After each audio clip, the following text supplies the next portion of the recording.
FM Merkuri, sahabat, dan di hari Sabtu ini Anda ketemu dengan saya ya, Yanti Lestari di sebuah talk show spesial.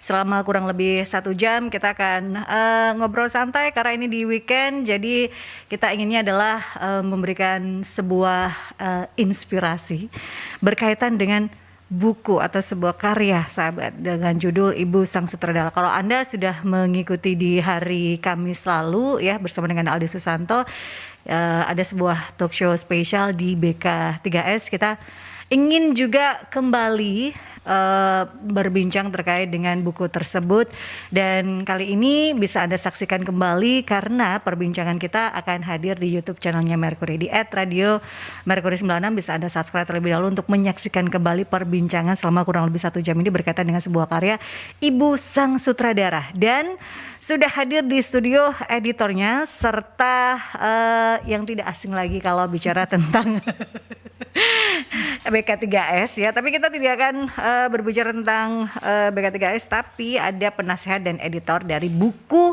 Ibu Sang Sutradara. Sudah hadir Ibu Pinky Saptandari. Apa kabar Ibu? Alhamdulillah, luar biasa. Kalau bicara dengan Bu Pinky atau bertemu dengan Bu Pinky itu harus lebih semangat ya, karena kita tidak boleh kalah dengan semangat beliau. Betul ya. Ada juga editor dari buku Ibu Sang Sutradara, Firmigia Risnayani atau Mbak Fira. Apa kabar Mbak? Kabar baik luar biasa. Wah, sama loh semangatnya, dan kok mukanya benar-benar mirip gitu ya kalau Anda melihat di YouTube Merkuri. Ya, karena memang ada ponakan ya Bu. Ya. Karena buku ini bercerita tentang Eyang. Tentang Eyang, betul sekali. Eyangnya saya, ibundanya Ibu Pinky. Nah, Bu Pinky sudah mulai itu deh. Kita pinginnya adalah bisa memberikan inspirasi untuk sahabat-sahabat Merkuri di kondisi yang seperti sekarang ini. Bagaimana ibu dari Ibu Pinky ini bisa luar biasa dengan 11 anak. Cucunya juga luar biasa ya Bu, ada penyumbang cucu terbanyak ya. Saya Kalau dibaca di situ bisa membuat buku keluarga nanti. Iya. Teka-teki silangnya. Silsilahnya, tapi memang dari 11 ini semuanya luar biasa. Ada juga cucu-cucu yang tidak hanya cucu-cucu ya, di sini tidak hanya keluarga tapi juga ada sahabat, kerabat, anak luar, cucu luar. Jadi yang ngaku-ngaku jadi anak dan cucu juga banyak menulis di situ. Oh boleh ya ngaku-ngaku gitu ya Bu? Boleh. Dan pada saat ibu saya wafat, pada hari itu beberapa medsos itu menuliskan tentang kepulangan beliau. Dan tentu yang menulis medsos ini kan juga punya teman lagi, bertanya itu siapa Eyangmu? Bukan, Eyangnya temanku. Gitu ya. Jadi nah yang kan nggak semua kenal juga gitu ya. Tapi artinya bahwa beliau itu ada di hati dari temannya anak dan temannya cucu. Betul. Bukan hanya pada saat kita berkumpul pada saat kuliah gitu ya, tapi ketika sudah sekian puluh tahun mereka berpisah pun para anak luar dan cucu luar tadi masih mengakui dan masih mengingat bagaimana peran beliau, dan itu beberapa dituangkan di dalam buku itu ya. Awalnya kan memang niatannya, nanti Mbak Fira bisa menyampaikan bahwa niatannya itu adalah untuk kenangan kita bersama, bagaimana legacy beliau untuk anak cucu gitu ya.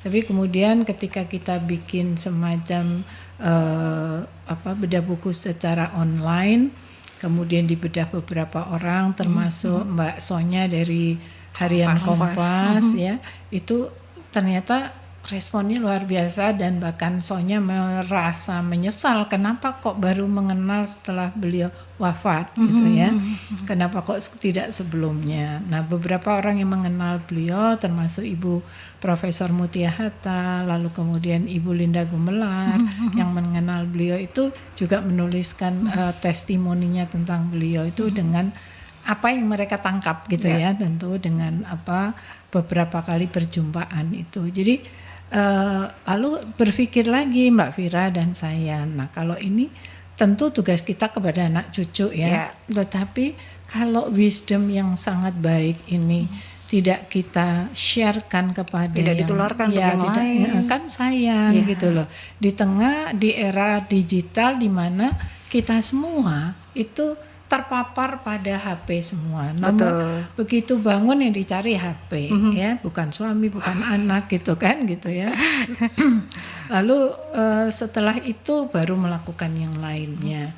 Nah, ketika kita semua di era seperti ini ada yang hilang gitu kan, sentuhan-sentuhan yang sifatnya personal, sapaan, kegembiraan, di mana kita dulu salah satunya adalah meja makan adalah tempat konferensi kita gitu ya, untuk saling berbagi, saling ngeledek, saling curhat. Dan sekarang kan udah susah cari makan bersama. Betul. Di meja makannya tetap ada, makanannya juga ada, Waktunya yang nggak ada gitu ya. Ketersediaan orang di dalam space Menghadirkan, yang bersama-sama. mengumpulkan untuk jadi satu waktu itu yang rada susah.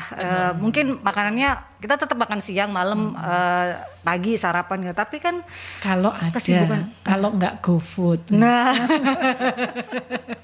Iya.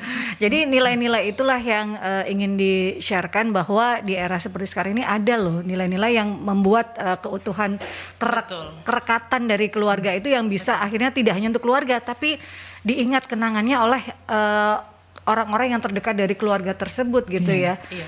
Dan jangan salah, Jepang sampai sekarang melakukan itu. Ya, Ya kan? harus Jadi sarapan teknologinya boleh Betul, setinggi-tingginya, tetapi pendidikan karakter, menghormati orang tua, ketika dia menyeberang mobil itu berhenti, dia akan berdiri di pinggir jalan, membungkukkan, menundukkan untuk say thank you pada yang memberikan itu. Kita sudah hilang seperti itu. Jadi harus kita hidupkan kembali. Kemarin Mbak Yanti, saya didatangi seorang ibu yang putrinya Down syndrome, lalu bagaimana saya bisa menggunakan buku ini untuk mendidik anak-anak yang berkebutuhan khusus. Waduh, PR lagi nih kan gitu ya. penyampaiannya akan berbeda gitu ya, Mbak. Betul, karena sebetulnya konsepnya ini kan selain dari kita mulai dengan mengenang pada saat perjalanan, mengumpulkan artikel, narasi, surat cinta. Jadi waktu itu kita memang bebaskan kontributor untuk berekspresi. Karena ekspresi cinta itu kan tidak bisa sama. Ya. Ekspresi cinta itu bisa dalam bentuk unek-unek, puisi, surat cinta, ada yang dalam bentuk artikel, jadi mereview beliau. Jadi waktu kita membaca satu persatu, saya dan Ibu Pinky, kita membuat kesimpulan bahwa ini bukan hanya sekedar kenangan yang kita bukukan, tetapi adalah legacy. Legacy untuk masa depan. Kenapa? Karena kita ada dalam berbagai generasi yang bertumpuk jadi satu saat ini. Life expectancy atau masa hidup itu sekarang sudah memanjang. Jadi usia-usia tertentu itu masih bisa berkontribusi, masih bisa sehat. Alhamdulillah kemarin ayah saya usia 70 tahun, saya ajak ke pontal-pontal untuk mengikuti energinya beliau. Artinya apa? Kesempatan kita sebagai generasi muda untuk menyerap legacy itu sangat tinggi. Tetapi apakah sudah dipakai kesempatan tersebut? Itu yang menurut kita cukup resah sebagai sebuah keluarga besar, bahwa kita tidak ingin generasi keempat, kelima dan seterusnya tidak mendapatkan manfaat dari sebetulnya legacy yang sangat berguna dan sangat emas bagi pertumbuhan kita di masa depan. Itu. Jadi itu semangat awal daripada saat kita membuat buku itu kenangan, tapi kemudian menjadi legacy, dan kemudian kita berpikir kembali, ini kayaknya harus jadi kurikulum. Betul. Ya kan? Sampai kalau pendidikan karakter itu sampai istilahnya dijadikan kurikulum tersendiri untuk di kita. Betul. Supaya tidak hilang gitu loh. Karena kan ya itu generasinya itu kan memang berbeda gapnya, dan teknologi juga membuat akhirnya gap itu semakin lebih luas gitu ya, lebih lebar. Nah ini yang nilai-nilai sebenarnya berasal dari keluarga, ingin ada sesuatu hal yang ini loh, ada nilai-nilai tidak hanya untuk anak cucu tapi juga cicit, cangga dan lain sebagainya. Iya, di masa modern ini kan orang juga merasa ada sesuatu yang hilang ya. Kita dituntut untuk cepat, betul, prestasi dan sebagainya. Lalu kemudian siapa saya? Saya ada di mana gitu kan. Terus hubungan sosial itu menjadi hubungan yang artificial, ya kan. Yang eksis itu adalah ketika pagi-pagi sudah menyapa di WA itu eksis gitu ya. Jadi eksistensi itu sangat-sangat semu gitu. Tidak dengan sesuatu, bisa jadi dia sambil apa, yang penting pokoknya aku nongol gitu ya, tapi bukan dengan ketulusan misalnya. Nah, buku ini kita harapkan bisa menjadikan sebuah bentuk komunikasi mindfulness ya, yang penuh menghormati, yang hadir secara penuh, sadar secara utuh gitu ya, bahwa kita itu hadir itu jiwa dan raga gitu ya. Jadi kan misalnya kalau kita nyanyi aja kan bangunlah jiwanya, bangunlah badannya gitu ya. Jadi jiwa raga kami, jiwanya dulu bukan raganya gitu. Tetapi kita sering hadir raga ya. Saya sering kali kuliah mahasiswa, kamu udah hadir. Hadir Bu, hadir apanya? Raganya aja atau penuh gitu ya. Karena saya membutuhkan penuh itu artinya body, mind and soul. Seluruhmu. Kamu ketika saya tanya, itu kamu bicara apa Bu? Nah, itu berarti kamu tidak hadir. Gitu ya. Karena kamu hanya fisiknya saja, apalagi dimatikan kameranya gitu ya, tambah lagi. Sering Bu kalau kuliah online. Iya kan? Gitu. Kalau satu lagi ya, body, mind, soul and spirit. Gitu ya. Spirit itu artinya belief system kita itu apa. Jadi kan kita itu hidup ada dasar dan cantolannya. Ada yang sangat mengedepankan religi sebagai spiritnya dia. Ada yang mengedepankan belief kepada yang maha kuasa. Jadi pada saat kita menuliskan buku ini sebetulnya kita ingin merangkum bahwa hidup yang lengkap, hidup yang holistik itu aspeknya tidak hanya duniawi, tidak hanya raga, tetapi tiga yang lain itulah yang membuat hidup kita itu lengkap tanpa kita melihat kemudian prestasi edukasi, tanpa kita melihat prestasi finansial, itu menjadi secondary atau menjadi kedua dan bahkan ketiga pada saat kita merasa kita sudah lengkap body, mind, soul, and spirit itu. Dan saya rasa itu adalah legacy yang kemudian diwariskan oleh beliau, sang Eyang Putri saya bersama Eyang Kakung dalam spread hidupnya mereka tanpa ngajarin ya. Mereka mencontohkan ya. Nah, keteladanan. Itu memang yang seharusnya. Tapi kan kalau bicara tentang zaman sekarang itu adalah disuruh dulu, tapi yang menyuruh ini belum tentu melakukan. Itu kan banyak yang seperti itu. Ayo ketelunjukan itu. Bukan keteladanan. Ayo belajar, padahal dulunya juga.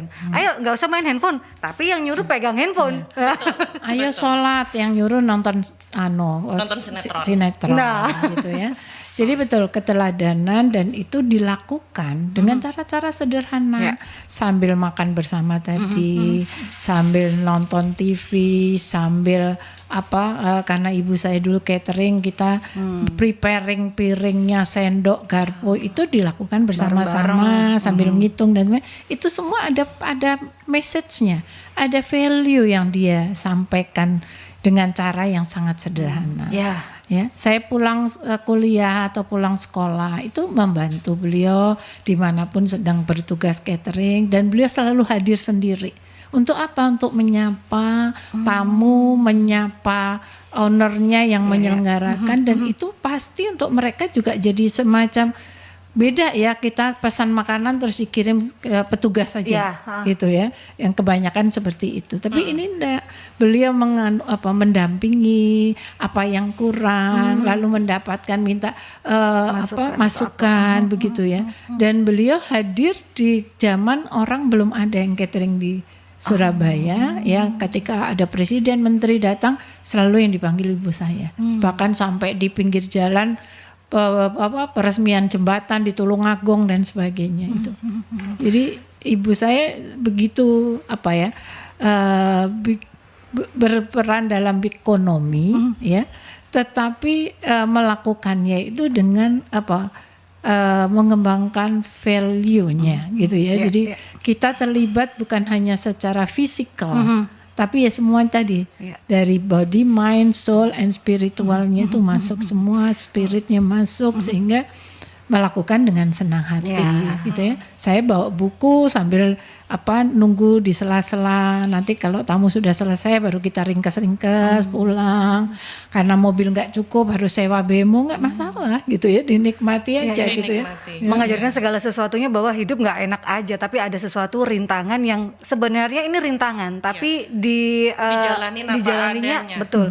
Jadi terasa ringan rintangan tersebut gitu ya. Itu betul sekali Mbak. Jadi kalau di keluarga kita itu nggak ada hal susah yang kita bahas sebagai susah. Kita bahas sebagai ya ini kondisinya, terus mau diapain. Jadi kita nggak ada bahasan oh ya soalnya kayak ngene, Ya, tidak keluhan ya. Gitu nggak ada. Jadi buat kita itu adalah tabu untuk membahas sebuah kehidupan atau balada kehidupan dari angle ngersulo atau Ya, angle sedih, ngeluh. Itu nggak boleh sama nggak ibu boleh, saya, nggak itu boleh, dosa ya. buat kita. No sad song kata ibu saya. Ya, Tidak ada lagu sedih, semuanya kalaupun kita sedang menyanyikan lagu melo, itu juga harus dengan happy karena kita sedang menyanyi. Ya. Kita tidak sedang meratap-ratap mendayu-dayu gitu kan gitu. Jadi no sad song. Jadi tidak ada lagu sedih dalam kehidupan ini. tapi generasi Bahagia kita itu kebanyakan pilihan. generasi ambiar sekarang, Bu. Betul. Dan baper, sedikit-sedikit healing Iya. gitu kan. Itu loh yang akhirnya membuat gap generasi itu yang dulu itu kita biasanya kalau kita berangkat sekolah saja ya, kita jalan kaki atau apa itu sudah biasa. Tapi kalau sekarang aduh capek jalan Harus kaki diantar. gini. Nah, Iya. Simple things kita kalau sakit itu nomor satu adalah teh panas, air jahe, habis itu tidur. ya. Nggak ada obat, nggak boleh obat sama Eyang. Jadi itu dibiasakan kepada kita semua bahwa ya Kompres, paling dikompres. kompres, iya, jamu. Jadi Ya. sakit itu akibat kegiatan kita sendiri. Oh. Apa kecapean, kita nggak dengerin badan kita, kita kurang asupan gizi. Kalau gitu diperbaiki dengan kita sendiri dulu. Obat itu terakhir. Gitu. Ya, Jadi ya. itu tadi keteladanan hidup itu memang tidak mudah ya. Mengajarkan proses ya. Mengajarkan proses, mengajarkan sabar. Kalau Ya, body ya, kita bilang lelah, capek, ya didengerin dong itu. Itu message-nya sebetulnya demikian ya. Istirahat 2 jam, 3 jam, tidur sebentar dan kemudian reaksi kembali. Nah, itu kemudian hal-hal yang sekarang ini kan zamannya instan. Betul. Ya, zaman instan artinya pokoknya biar cepet, biar selesai, gimana caranya itu biar segera, nggak memikirkan masalah. Padahal kalau masalah itu kan harus diproses, Ya. harus dijalani dengan apa adanya. Nah, itulah mungkin value-value yang kemudian kita coba untuk bukukan di sini agar mengingatkan kita semua bahwa ini ada, gitu, bahwa ini ada. Karena nggak semua orang punya pengetahuan bahwa ini ada. Itu Ya. dulu. Jadi kami merasa kami beruntung punya kesempatan berproses demikian dan kami ingin berbagi sebetulnya kepada kerabat saudara tercinta. Nah, itulah kenapa buku ini muncul dan ada 4 section di sini kan ya, dari ibu sang sutradara. Nomor 1 kenapa judulnya sang sutradara? Karena layaknya sutradara kita nggak selalu tampil di depan kan. Ya. Tetapi apa yang terjadi di depan itu adalah akibat dari kita. Nah, kita yang istilahnya mengatur semuanya gitu. Behind the scene. Iya, behind the scene itu judulnya itu dulu. Kemudian yang kedua adalah kita tutup dengan no sad songs karena itu adalah esensi dari kehidupan keluarga besar yang menurut kita itu intinya kalau kita menerima hidup apa adanya dengan body, mind, soul, and spirit, kita akan bisa menghadapi apapun ya karena itu akibat dari kita semua gitu. Dan kemudian bagaimana menghandlenya di tengah-tengah ada chapter yang judulnya konferensi meja makan. Oh, Ya, yang tadi diceritakan Ibu Pinky itu bahwa konferensi meja makan itu adalah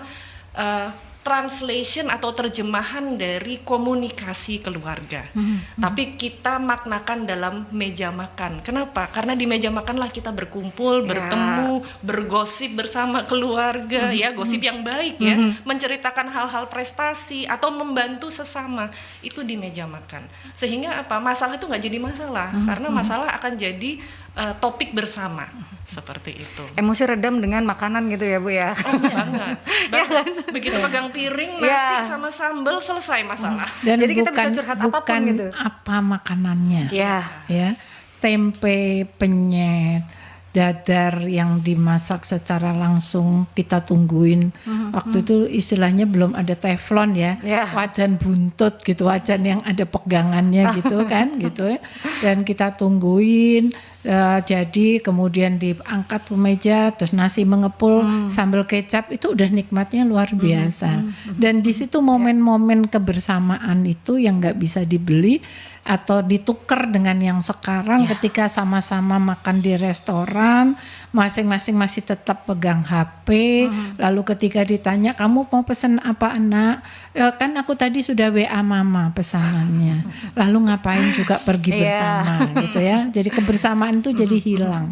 Jadi sekali lagi bukan apa yang dimakan, tapi bagaimana kita menggunakan momen meja makan itu adalah sebagai konferensi kita bersama untuk bersilaturahmi, bisa guyonan apa saja gitu ya, bahannya nggak akan habis gitu ya. Mulai dari bahas sambelnya kok asin atau apa, itu semua jadi materi gitu sampai ya. temenmu apa kabar sampai gitu kan akhirnya istilahnya kenal mengenal. Jadi tidak hanya hubungan sebagai ibu anak atau cucu dengan eyang, tapi juga teman-teman kekerabat. Nah makanya buku ini ceritanya tidak hanya dari anak cucu tapi juga temennya cucu, temennya anak. Yang itu yang juga ikut menikmati konferensi meja makan kita mereka gitu. Iya betul.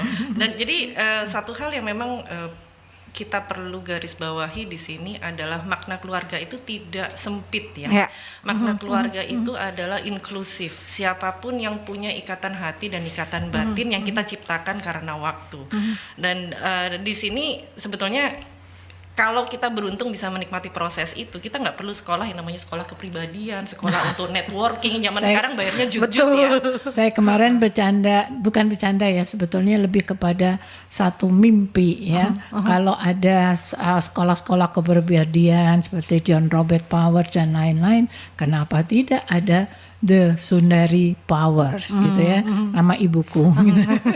Artinya bahwa power dari emak-emak kita, sesederhana apapun beliau, ternyata itu dalam. Ya, kalau kita praktekkan dan juga tidak mudah ya, bahwa dengan sekian belas anak tetap bisa ceria, tetap bisa ngajak kita bernyanyi, main piano, lalu gamelan, kita juga punya alat karawitan gitu ya. Itu yang orang berpikir how come bisa jadi seperti itu. Mengurus 11 anak, kemudian beliau memiliki paling tidak nggak mau diam punya usaha catering, terus beliau masih beraktivitas yang lain, ada seni dan lain sebagainya. Betul. Dan tiap kali saya beberapa kakak saya itu menari ya, Vira juga gitu. Itu ibu suka ikut gitu, kita nari di Madiun di mana, bahkan ikut mendandanin juga kalau kekurangan make up artisnya seperti itu. Jadi itu buat beliau itu menjadi satu kesenangan. Kalau kita melakukan sesuatu dengan happy, itu istilah beliau, maka tidak ada lelah, ya, tidak ada capek, ya. Menjadi orang baik juga nggak boleh lelah, itu yang selalu diajarkan. Kita diajarin mendatangi keluarga yang rumahnya di kampung-kampung hanya untuk silaturahmi dan coba supaya kenal, karena sekarang kan susah kenal keluarga, ya kan gitu. Jadi kita dikenalkan, diajak mengunjungi yang sakit, diajak untuk kalau ada yang meninggal kita ikut, siapapun yang nggak repot harus ikut gitu ya. Jadi itu menjadikan kita ritual yang kemudian masuk dan kemudian kita ajarkan juga kepada anak-anak kita gitu ya. Jadi dan sampai ke generasi keempat ya. Tadi cicitnya beliau. Nah, cicitnya beliau ini kan sekarang sudah dewasa, sudah ada yang berkeluarga juga. Ini alhamdulillah sudah mulai ada bibit-bibit bahwa mereka paham bahwa ini penting. Kadang-kadang kita tidak bisa membuat orang mau melakukan begitu saja, tetapi paham bahwa this exists, ada dan wajib kita perhatikan. Itu adalah sebuah prestasi juga buat kita yang ingin melanjutkan.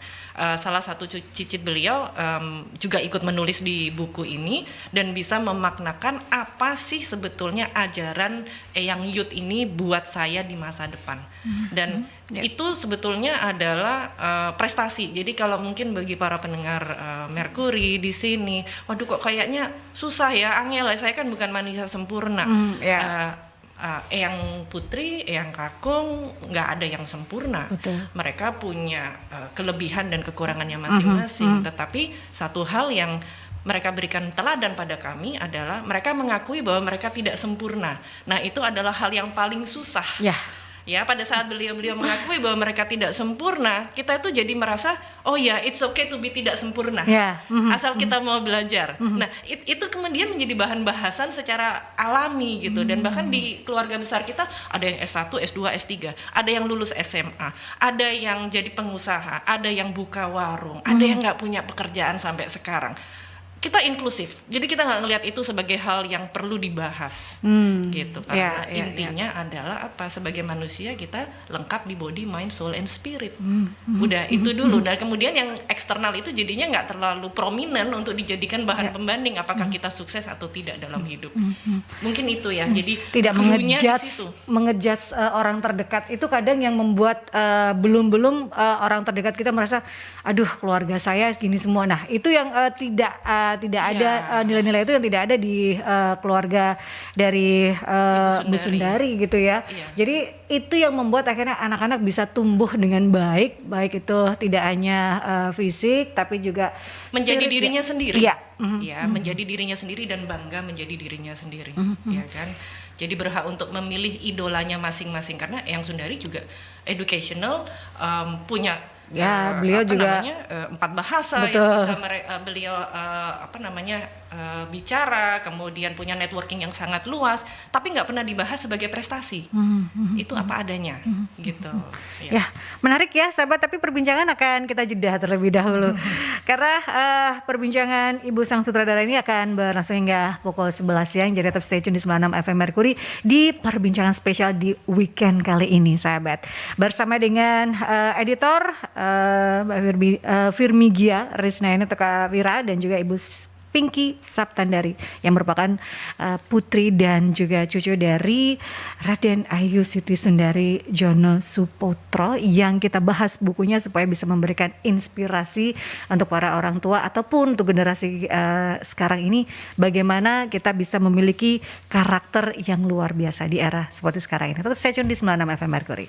96 FM Mercury, sahabat, perbincangan off air juga seru karena kita membahas terkait dengan pendidikan karakter. Buku ini inginnya adalah bisa paling tidak tanpa kita melihat kurikulum yang ada di sekolah berkaitan dengan karakter seseorang atau pendidikan karakter ini adalah dari rumah pendidikan karakter ini bisa dilakukan ya supaya pendidikan karakter ini tidak hanya hilang seiring dengan berjalannya usia seseorang tersebut tapi bisa nancep paling tidak ya Bu ya menjadi akar dari pendidikan karakter seseorang. Kita inginnya adalah menginspirasi hal tersebut sahabat karena kita dibanjiri dengan berita-berita yang kok seperti ini, bagaimana dengan generasi nantinya karakter-karakter yang menjadi akar dari seseorang tersebut. Nah, kita pengennya adalah ingin memberikan mulai dari dasar, mulai dari awal. Jadi itu, pada dasarnya kan kalau kita lahir itu kan kita kosong ya, kemudian kita harus diisi. Kita diisi dengan informasi, kita isi dengan dasar-dasar dari hidup itu apa. Saya yakin semua orang tua itu punya impian untuk melakukan hal tersebut. Dan saya yakin itu sebetulnya yang tadi disampaikan harus berkelanjutan dan tidak boleh berhenti. Dan karena memang itu susah, jadi orang tua itu nggak gampang kayaknya ya. Nggak ada kurikulumnya juga jadi orang tua gitu loh. Nggak ada kurikulumnya juga. Nah sementara apa? Itu adalah komitmen seumur hidup. Sementara kita sekolah, kuliah, lulus itu untuk pekerjaan yang 9 to 5 cuma 8 jam 10 jam sehari, tapi kita sekolah susah-susah. Sementara jadi orang tua yang 24 jam enggak ada sekolahnya, enggak ada kurikulumnya. Ya, padahal itu adalah sesuatu yang membekali anak cucu kita untuk ke masa depan. Dan itu tadi di bahasan offline kita ngomongin mengenai karakter. Betul. Mulai dari awal, mulai dari karakter. Mungkin Bu Pinky bisa jelaskan ini karakter ini awal ini apa sebetulnya? Karakter dasar yang harus paling tidak diajarkan atau dimiliki seperti apa, Bu? Iya, jadi kalau saya seringkali mengamati dalam di kelas mahasiswa, lalu kemudian di tempat-tempat umum di mall gitu ya. Ketika saya lihat perilakunya orang tidak membuang sampah di tempatnya, habis makan meja kursinya nggak dirapiin, itu kalau pakai bahasa ibu saya dulu adalah van huis uit.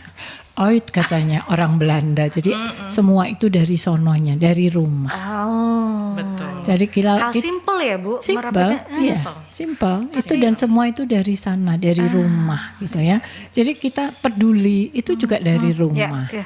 Mau berbagi itu juga dari rumah. Bagaimana kita satu telur dadar, satu wajan tadi itu kalau keluarganya banyak kayak saya ya harus dibagi, harus dibagi juga. Berbagi, betul. Maka kan cara-cara untuk menyiasatinya itu kan ada tomat, ada bawang pre, ada segala macam supaya jadi tebel gitu ya. Lalu dibagi-bagi gitu. Nah, kenikmatannya itu kan bukan pada kuantitinya, tetapi pada kualitinya ya. Kalau istilah saya ibu saya itu sampai dengan akhir hayatnya itu masih senang membuatkan minuman buat tamu gitu, termasuk anak-anaknya gitu ya. Nah, teh buatan ibu saya, puding buatan ibu saya itu yang istimewa karena apa? Dengan cinta bumbunya ya. Dan cinta itu ternyata adalah kalau katanya para filsuf itu cinta itu adalah satu yang alamiah. Kebencian itu diajarkan. Nah, sekarang tinggal di rumah ini mau diajarkan cinta yang sebetulnya natural tadi, ataukah kita mengajarkan kebencian? Nggak usah diajarkan kalau tiap hari orang tuanya memaki, ya anaknya pintar memaki kan gitu ya. Kalau orang Surabaya misuh gitu ya. Kalau di sekitarnya banyak yang misuh ya anak itu akan pintar misuh gitu ya. Itu jadi inilah rumah itu begitu penting dalam kehidupan pendidikan karakter. Jadi pengasuhan itu kan asih, asah, asuh gitu ya. Asuh itu lebih kepada namanya fisikally body harus diberi makan, pengasuhan gizi dan sebagainya. Asah itu lebih kepada kognisinya gitu ya. Yang satunya asih itu lebih kepada kasih sayang, psikologisnya, didongengin dan sebagainya. Jadi 3 hal itu yang sering kan kita keluarga saya amati lebih ke asuh. Betul. Ya, bodinya penting. Jadi kalau anaknya gemuk, wah Dicukupi hebat, saja pinter ya kan gitu. ekonominya atau apa, Betul. hanya pencukupan itu saja. Betul. Bahkan pada saat belum waktunya pun sudah HP, sepeda motor, ya kan itu sudah diberikan gitu. Karena terfikir hanya itulah bentuk cinta. Ya. Karena saya sayang kan, makanya saya memberikan fasilitas itu. Betul. Justru terbalik waktu saya masih kecil, karena orang tua sayang, saya nggak dikasih apa-apa, gitu. Karena Belum waktunya. karena saya harus berjuang untuk mendapatkan apa yang saya layak dapatkan. Dan hasil dari pendidikan karakter yang tadi Bu Pinky sampaikan, hal-hal kecil yang memang kecil tapi susah. Ya, susah kenapa? Karena orang tuanya harus tego. Orang tuanya harus tego melihat ini untuk masa depan, dan saya saksi hidup bahwa itu bisa berguna dan berfungsi dengan sangat baik. Karena apa? Begitu saya lulus kuliah, saya belum lulus, saya sudah pergi keluar dari rumah. Dan pada saat saya pergi keluar rumah, namanya anak perempuan zaman tahun 90-an, itu agak-agak aneh ya. Ngapain kamu cari kerja kok jauh-jauh dari rumah pergi ke Bali? Kan di Surabaya banyak pekerjaan. Enggak, karena aku diajarkan kalau nyari hidup itu bisa di mana saja sesuai dengan apa yang saya mau. Dan itu benar-benar saya duduk, saya mohon doa restu sama orang tua, sama Eyang, dan Eyang adalah orang pertama yang bilang, pergi, sudah waktunya kamu pergi. Nah, untuk orang Jawa itu enggak umum. Nyuruh anak cucu perempuan pergi dari rumah di usia 20 tahun. Untuk bermigrasi. Bermigrasi terserah kamu mau cari duit di mana. Saya minta izin, saya diizinkan. Dan beliau adalah memberikan izin unconditional, nggak pakai kondisi, udah pergi aja. Ya. Dan karena apa? Saya yakin bekal saya udah cukup. Bekalnya bukan duit, bekalnya karakter. Karakter untuk berjuang, karakter untuk nyari jalan sendiri, untuk adaptasi gitu ya. Untuk adaptasi, karakter untuk nyukupin duit sama namanya kos-kosan. Ya, sampai akhirnya makan itu 2 kali di kantor, 1 kali beli biar hemat. Ya, jadi hal-hal seperti itu benar-benar karena hasil 20 tahun pertama dari hidup saya.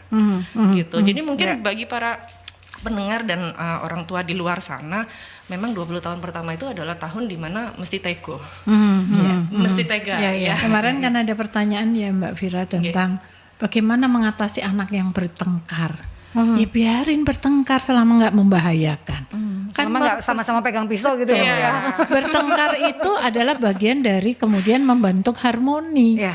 Harus ada konflik dulu untuk bisa menyayangi gitu ya. Jadi ketika anak bertengkar dalam kadar yang wajar-wajar aja, biarlah mereka bertengkar sampai ketemu titiknya bahwa mereka itu biasanya kan kalau ada diajak bertengkar, kalau nggak ada dicari, gitu kan?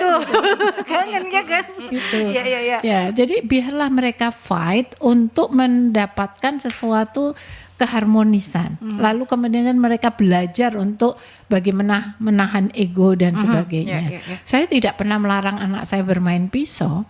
Karena ketika dia enggak, jangan pegang pisau, jangan pegang gunting, di belakang saya dia akan pengen tahu kenapa sih kok nggak boleh. Tapi ketika dia keiris, nah kalau nggak hati-hati bisa keiris gitu. Jadi harus ditahu bahwa semua itu ada konsekuensinya. Didampingi bukan dilarang gitu ya. Betul. Bu, ya. Kalau Bermain dilarang pun gitu tanpa dijelaskan kenapa tidak boleh, itu malah membuat mereka jadi pengen tahu, kepo kenapa nggak boleh, pasti enak deh main pisau gitu kan. Jadi akhirnya mereka melakukan di belakang kita. Tapi kalau kemudian untuk apa? Untuk mau motong ini, ya hati-hati. Kalau untuk itu malam saja pakai pisau yang ini. Kalau yang perlu tajam pakai pisau yang itu gitu. Jadi itu kan juga satu pelajaran untuk mereka. Kapan harus menggunakan yang tajam, mana yang tumpul gitu ya. Karena kalau untuk malam aja pakai apa yang plastik mainan pun bisa memotong juga gitu ya. Jadi harus tahu di mana dan kapan seperti apa sehingga mereka menjadi lebih kaya. Jadi yang harus dilakukan bukan hanya memberitahu tapi mencerahkan, memberikan pencerahan di mana ketika kita tidak hadir mereka sudah bisa mengambil keputusan sendiri. Sehingga mereka juga tahu akhirnya memposisikan diri pada situasi-situasi tertentu dengan cara yang latihan hidup. Ya. Karena zaman sekarang fighting spiritnya anak-anak ya mohon maaf karena semuanya serba instan, jadi fighting spiritnya tidak seperti anak-anak zaman dulu gitu ya. Betul. Dan itu justru sebetulnya kalau saya bilangnya jadi orang tua zaman sekarang memang lebih susah. Ya, betul. Dibanding orang tua zaman dahulu. Susahnya beda mungkin ya. Susahnya beda karena harus membendung informasi atau pendidikan yang tidak bisa dikendalikan oleh orang tua. Ya karena itu kan external faktor, sementara kita harus fight dari dalam untuk tetap menjaga integritas dari keluarga, karakter dari keluarga, value-value yang mau ditanamkan. Yang akhirnya terjadi sekarang mungkin adalah ekstrim gitu ya, ekstrim nggak boleh sosial media sama sekali atau nggak boleh HP sama sekali. Ada yang ekstrim silahkan pakai HP sesuka hati. Jadi akhirnya muncul ini ekstrim kiri, ekstrim kanan dalam hal mendidik. Padahal sebetulnya apa? Ya kalau misalnya kita melihat ini sebagai challenge dan kita melihat ini sebagai pemahaman yang harus difahami, kalau sang anak bisa diajak untuk memahami sosial media itu baiknya begini, kurang baiknya begini, informasi itu ada yang benar, ada yang tidak benar, bagaimana cara menyaring. Jadi lebih ke arah prosesnya yang diajarkan dan let them decide nanti, dibimbing untuk decide apa yang benar, apa yang tidak benar, gitu. Bukan langsung secara frontal gitu ya. Zaman sekarang tuh nggak bisa gitu. Nah, ini udah ada pertanyaan yang masuk dari Mbak Iwung. Selamat Mbak pagi Iwung. Bu Pinky, Mbak Vira, ikut bangga dengan Eyang. Pagi. Karena pernah kenal dan sempat ngobrol-ngobrol. Teladan Eyang nggak diucap, diharuskan, tapi ditunjukkan dengan sikap Eyang pada semua yang dikenal. Semoga keteladanan bisa menjadikan semangat berubah pada edukasi karakter pendidikan yang nyaris musnah. Salam untuk semua. Ini dari Mbak Iwung. Kemudian ada dari Bu Ida. Untuk Mbak Vira, apa wejangan yang personal yang pernah Eyang berikan kepada cucunya? Dan ada Bu Nurul, di zamannya Eyang dengan 11 putra putri mengurus keluarga dibantu dengan berapa susterkah Bu Pinky? Pertanyaan yang sangat praktis. Ini ada dari Bu Nurul, bisa dijawab oleh Bu Pinky dan Mbak Ida nanti. Apa wejangan personal yang pernah Eyang berikan kepada cucunya? Pada Mbak Vira. Vira dulu. Eyang itu sangat taktis, ya. Beliau tahu beliau punya banyak keturunan dan setiap keturunan itu istimewa, berbeda. Itu yang sangat istimewa kekuatan intelijensi beliau. Jadi beliau tidak gebiah uyah ya istilahnya memberikan nasihat, tapi beliau pilih nasihat yang mana yang cocok untuk cucu yang mana dengan periode perkembangan mereka yang di mana gitu. Tetapi buat saya personal yang selalu kena dengan saya adalah you are the director of your own life. Anda adalah sutradara dari hidup Anda sendiri.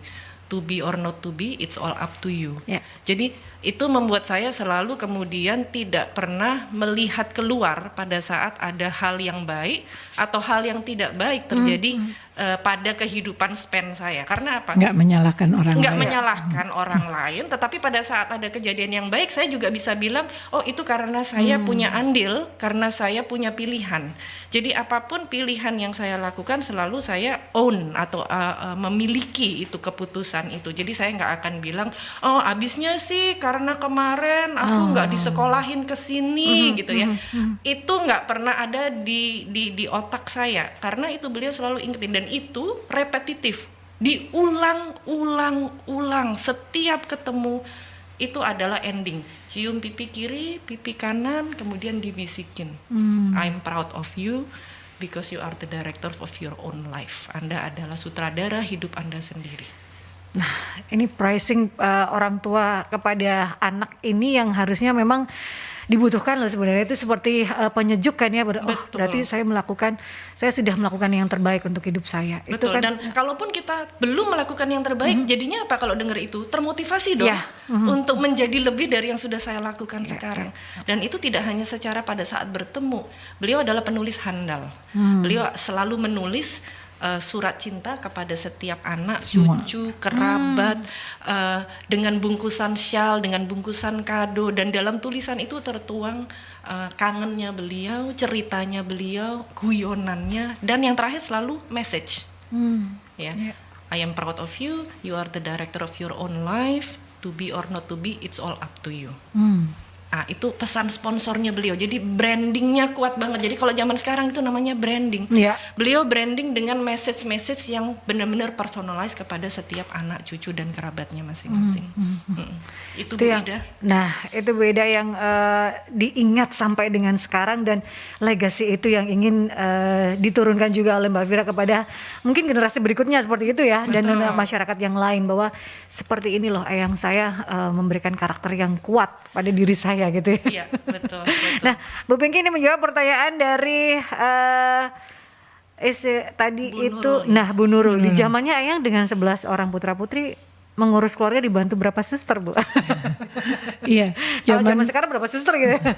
Kalau zaman dulu sih sebetulnya ketika kita kecil saja, ya, ketika kita kecil, dan itu mengajarkan yang besar ngasuh yang kecil gitu ya. Jadi saling mengasuh begitu. Jadi ada tanggung jawab kakaknya kepada adiknya. Sehingga saya sebagai anak nomor 7 itu juga punya kewajiban ngambilin rapot adik saya nomor 12 gitu. Seperti itu. Jadi karena kadang-kadang kan bersamaan gitu ya, dia harus dibagi waktunya seperti itu, dan itu dilakukan semua dengan senang hati ya. Bahwa kita punya pengasuh itu benar waktu kecil gitu ya. Bahkan waktu kecil itu kalau jam 4 itu setelah mandi semua ada parade ngasih makan gitu kan gitu ya di teras gitu ya gitu ya. Itu lucu gitu kadang-kadang lucu gitu. Siapa yang cepet maamnya duluan kayak gitu-gitu, itu jadi satu kompetisi yang tidak kompetisi dalam artian kompetitor, tetapi lebih ayo siapa cepet-cepetan maaf nanti nanti dimaturin ke ibu, ke eyang gitu, kayak gitu-gitu. Itu jadi sesuatu yang menyenangkan. Sekali lagi bukan apa yang dimakan gitu ya. Jadi memang makan itu ternyata orang Jepang pun juga melakukan transformasi nilai-nilai kebajikan, pendidikan karakter itu melalui meja makan juga. Bagaimana mereka prepare meja makan sampai serving makanan, sampai kemudian ngeringkesnya, sampai sikat gigi di meja itu juga, ngepel dan sebagainya. Buat saya bukan ini adalah mempekerjakan anak, tetapi mengajarkan mereka sebuah arti tanggung jawab, arti bekerja sama, ya, arti kebersihan. Banyak banget yang diajarkan, yang nanti kalau dia di rumah otomatis sudah, gitu kan? Karena antara yang diajarkan di sekolah dengan yang diajarkan di rumah ini matching. Kalau sekarang kan enggak, gitu ya. Yang di rumah yang di rumah juga semakin abai. yang di sekolah juga lebih berorientasi bagaimana kurikulum ini harus tak jejelkan ke anak Nilai, gitu ya. nilai dan nilai gitu ya. Nilai angka dan Betul, angka. betul. Kalau di sekolah gitu kan. Ya. Bukan nilai pendidikan karakter gitu. Betul. Jadi itu Bu Nurul, bahwa bukan kita harus dengan siapa mengasuh siapa, tetapi sense of responsibility itu ditanamkan sejak kecil. Ya. Kita saling, bahkan kita bisa pergi tanpa Bawa neni. bawa neni. Dan ketika ayah dan ibu saya bekerja, ayah bekerja di Jakarta, saya masuk rumah sakit karena kondisi sakit itu kelas 4 SD, masuk rumah sakit sendiri. Baru ibu ayah saya baru datang besoknya gitu, karena pesawat kan nggak mudah gitu ya. Itu sampai direktur rumah sakitnya itu bawa anak-anaknya ke situ, itu loh contoh anak mandiri katanya gitu. Sakit datang sendiri ke rumah sakit. Masuk rumah sakit sendiri gitu ya. Dan memang diantar oleh dokternya, yang dokternya, kamu ini sakit harus masuk rumah sakit. Kamu tadi diantar siapa? Sendiri. Lah ya udah, kalau gitu nunggu aku selesai praktek, nanti kamu saya masukkan ke rumah sakit.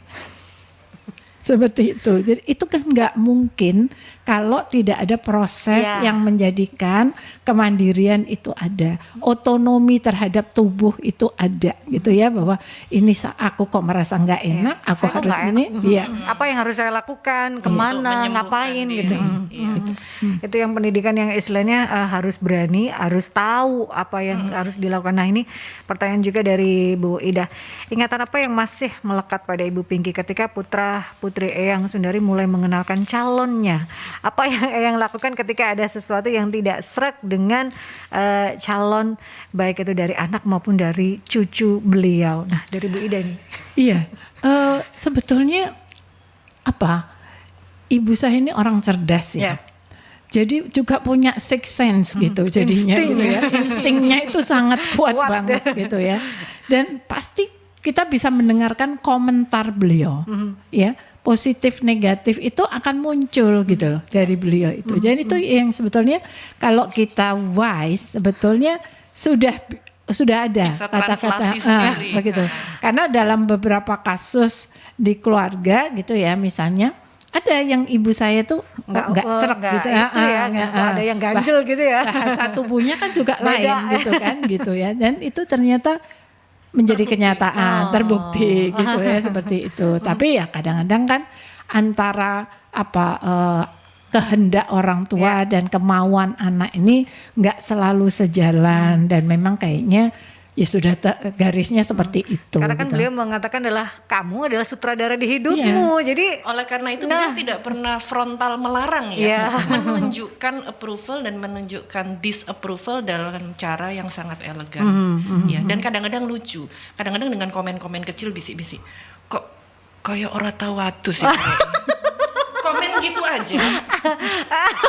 Ya, itu sudah menunjukkan bagaimana beliau memandang sang Disagree kan sebetulnya, disagree. sebenarnya itu sudah itu ya, tapi caranya tuh berbeda. Iya, Nggak caranya frontal tuh gitu ya. nyentil humor gitu. Kayak nggak pernah mandi ya anak ini ya. Coba suruh sisiran dulu rambutnya. Tapi itu akhirnya diingat ya. Jadi ternyata instingnya itu memang sekuat itu dari Eyang ini, karena memang insting ibu ya, insting Eyang itu luar biasa. Nah, ini ada dari Bu Nina. Mendidik anak zaman dulu dan zaman sekarang, ada yang mengatakan lebih menantang di zaman sekarang karena derasnya arus teknologi dan informasi. Apa tipsnya untuk ibu zaman sekarang kalau melihat gaya mendidik dari Eyang Sundari, Bu Pinky dan juga Mbak Vira? Iya, memang seperti yang tadi sudah disampaikan oleh Mbak Vira bahwa setiap zaman punya tantangannya ya sendiri-sendiri ya, berbeda ya. Kalau dulu itu peran orang tua itu sentral. Nah sekarang orang tua harus bersaing dengan medsos, dengan YouTube, dengan Google dan sebagainya, sehingga sumber kebenaran, sumber kebajikan itu tidak lagi tunggal. Nah sekarang tinggal bagaimana kita bisa memilah dan memilih ya antara wisdom yang didapat dari orang tua ataukah yang kita dapatkan dari dunia teknologi tadi gitu ya. Kalau pengalaman dari anak saya dan menantu saya, alhamdulillah mereka mengatakan bahwa kami mengkombinasikan. Tidak semata-mata merasa bahwa kalau modern itu harus mengikuti yang semua yang ada, tapi kemudian meninggalkan yang konvensional tradisional. Kalau sepanjang itu baik, kenapa tidak? Gitu. Jadi kemampuan untuk memilah dan memilih kebaikan yang diberikan budaya kita dengan yang sesuatu yang baru, itulah tantangan pada generasi sekarang gitu ya. Yang tentu harus terasah terus. Kalau tidak ya akan menjadi generasi yang mereka itu tidak hanya tadi mudah ceklek hati gitu ya, baperan, ambiar, lalu kemudian mengalami cedera mental tapi nggak menyadari. Nah, itu yang bahaya gitu ya. Jadi tiba-tiba pengen bunuh diri. Itu kan sebetulnya orang yang punya masalah, tetapi dia tidak menyadari bahwa dirinya punya masalah. Berkelimang harta tapi merasa nggak punya gitu ya. Itu. Jadi selalu iri pada yang lain dan seterusnya. Jadi itu yang saya kira perlu kita renungkan kembali, bagaimana kita belajar wisdom dari orang-orang tua, dari eyang-eyang kita dimanapun beliau berada, bahwa hidup ini adalah sesuatu yang penuh makna. Bagaimana kita mengisinya, bagaimana kita memaknainya adalah tergantung pada diri kita sebagai sutradara kehidupan itu. Tidak kemudian menjadikan kita orang yang blaming others, menyalahkan orang lain, apalagi menyalahkan pemerintah. Ini gara-gara BBM naik nih, makanya aku terus nggak bisa punya pekerjaan, gara-gara nggak bisa ngatasi COVID. Padahal kalau kita tahu bahwa Indonesia jauh lebih baik daripada yang lain dalam mengatasi berbagai masalah COVID, ekonomi dan sebagainya. Bahwa ada kekurangan pastilah dengan negara sebesar ini. Tapi apa kontribusi kita? Iya kan? Jangan kita boleh menjadi generasi kritis, tapi jangan jadi generasi yang nyinyir. Itu sesuatu yang berbeda. Betul. Silakan Mbak Fira. Ya, saya mau disclaimer pengakuan dulu. Saya belum punya putra putri. Ya, kenapa? Karena saya tahu itu tanggung jawabnya gede banget, gitu ya. Tanggung jawabnya gede banget. Itu bukan alasan ya. Jadi, tetapi kalau dari pertanyaan Ibu tadi bahwa bagaimana caranya mendidik anak zaman sekarang, saya mau berportret pada teman-teman dan relasi yang saya lihat mereka enak ya. Kayak saya nggak bisa bilang sukses ya, namanya mendidik anak itu nggak bisa dibilang sukses. Kapan sih suksesnya, lulusnya kapan? Nggak ada. Tapi enak. Pada saat mereka mempunyai relationship yang enak dengan anak, itu saya tarik ada beberapa hal yang penting. Nomor satu, orang tuanya knowledgeable, memiliki pengetahuan dan wawasan. Itu nomor satu. Sehingga pada saat memiliki pengetahuan dan wawasan, orang tua ini bisa humble, bisa dengan rendah hati mengakui bahwa anaknya suatu saat akan lebih pandai dari dia. Dan harus lebih pandai kan? Dan harus lebih pandai. Kalau anaknya nggak lebih pandai dari dia, itu namanya salah, kan gitu. Nah, pada saat orang tuanya itu knowledgeable, punya wawasan, kemudian bisa humble untuk bisa memahami, anaknya akan bisa menjadi partner suatu saat. Dan kalau di zaman sekarang akan lebih cepat. Anak umur 10 tahun, 12 tahun sudah bisa jadi partner orang tua dalam berdiskusi. Benar nggak sih? Mereka bisa kritis, mereka bisa punya pendapat, dan mereka bisa support keluarga dalam beberapa tugas-tugas yang esensial. Karena kita sebagai orang tua lama-lama kan kita males ya ngikutin perkembangan teknologi. Di situlah mereka bisa menjadi partner si anak-anak ini. Gitu. Nah, dari situ kemudian saya tarik garisnya bahwa kemampuan yang paling dasar untuk bisa menjadi orang tua atau jadi pemomong, kalau saya kan momong salah satu dari keponakan, itu adalah menjadikan anak sebagai partner. Kita berkolaborasi sama mereka dalam hal informasi, komunikasi, dan menjalani hidup. Yang kita tetap tegakkan sebagai orang yang punya otoritas, sebagai kepala keluarga, itu adalah itu tadi karakter dan nilai-nilai hidup. Itu yang tidak bisa ditawar. Nah, jadi kalau kita sudah punya fundamental, misalnya makan jam sekian bareng ya kalau bisa. sholat jam sekian paling tidak maghrib bareng ya, setelah itu terserah lo mau di mana. Nah artinya apa, beberapa hal fundamental ada kesepakatan dijalankan bersama. Setelah itu mereka adalah their own people, mereka manusia sendiri, udah dewasa, umur 12 tahun udah dewasa zaman sekarang. Itu menyeramkan sekali kalau kita tetap anggap mereka sebagai anak kecil. Itu mereka tersinggung loh, si anak-anak ini tersinggung. Saya udah punya otak dan pikiran dan kemauan dan harapan sendiri. Jadi kayaknya mereka tuh benar-benar butuh didengarkan sebagai orang yang memang punya life atau hidup sendiri. Jadi akhirnya pada saat saya nggak ngerti ponakan saya itu lagi main apa sih yang di online itu ya, yang pakai earphone, habis itu teriak-teriak sendiri. Hari Sabtu Minggu dia terserah mau teriak-teriak sendiri gitu ya, ngapain. Habis itu aku akan duduk bareng sama dia, yuk kita brunch bareng ya, makan siang bareng setelah dia main. Tadi tuh siapa yang menang? Padahal gue nggak ngerti itu dia ngomong apa, main apa. Iya sih ini gini. Oh itu bagus gitu. Jadi aku nanya gitu ya. Just simply kita jadi orang yang nggak ngerti, ingin tahu. That's it gitu. Jadi dan kemudian dia akan bisa menarik kesimpulan bahwa saya tidak keberatan dengan kegiatannya dia, gitu. Asal setelah itu kamu ikut saya makan siang. Itu yang saya minta. Jadi si anak zaman sekarang ini adalah pengennya istilahnya didengarkan saja dan tidak didikte gitu. Kamu main apa gitu. Oh ini gini. Oh itu baik ya gitu. Oh itu poin plusnya apa gitu. Oh kamu menang gitu. Oh iya gini. Dia akan lebih excited untuk menceritakan pengalaman dia. Cerita sendiri. Gitu. Dan hal-hal yang kemudian nanti kita tidak approve atau tidak setuju, kita jadi tahu. Kalau kita cuma bilang jangan banyak main, nanti kamu online terus, nanti matanya sakit gitu. Lah kita kan nggak tahu dia online ngapain. Gitu. Siapa tahu dia punya relasi di online dan keponakan saya bisa cari duit sendiri tanpa saya tahu dari relasi online-nya dia yang dari Amerika, dari Taiwan, dari Korea. Tiba-tiba dia jualan gambar dan dapat duit dari PayPal. Saya jadi heran, kok nggak pernah minta uang saku buat naik bis, masih ada uang.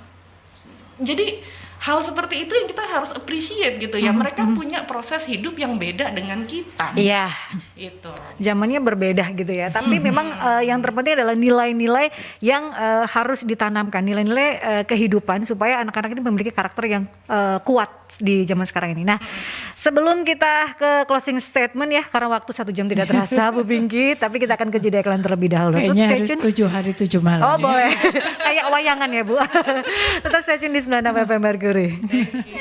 96 FM Mercury, sahabat, sudah di ujung perbincangan saya di weekend spesial ini ya. Perbincangan spesial sahabat, dan 1 jam tidak terasa karena ini relate sekali gitu ya.